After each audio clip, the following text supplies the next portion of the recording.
ഓ ചെറുപ്പക്കാരാ, വൃത്തികേട് കണ്ടിട്ട് കണ്ണ് കേടുവന്നാൽ പിന്നെ പൊന്നു നബിയെ കാണാൻ പറ്റൂല മോനെ. തോന്നിവാസം കേട്ട് കാത് കേടുവരുത്തിയാൽ മുത്തുനബി തങ്ങളുടെ വിളി കേൾക്കാൻ പറ്റൂല മോനെ. അന്യപെണ്ണിനെ പ്രണയിച്ച് കൽബ് കേടുവരുത്തിയാൽ മുത്തുനബി തങ്ങളുടെ മഹബത്തുണ്ടാവൂല മോനെ. വൃത്തികേട് ചെയ്യാൻ കരുതി നടന്നാൽ ഹബീബായ തങ്ങൾ കൽബിലുണ്ടാവൂല മോനെ. നബി സല്ലല്ലാഹു അലൈഹി വസല്ലം തങ്ങൾ നജസുള്ള സ്ഥലത്തിരിക്കൂലല്ലോ, മാലിന്യമുള്ള സ്ഥലത്ത് നിൽക്കൂലല്ലോ. തങ്ങളുടെ ശരീരത്തിൽ നിന്ന് ഒരിക്കലും ഒരു ദുർഗന്ധവും ഒരാൾക്കും ഉണ്ടായിട്ടില്ല.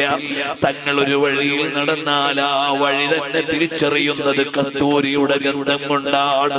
സ്വഹാബത്ത് എത്തിപ്പെടുന്നത് സുഗന്ധത്തിലേക്ക് ചേർന്നിട്ടാണ്. ആ മുത്തുനബി തങ്ങൾ അനാവശ്യങ്ങൾ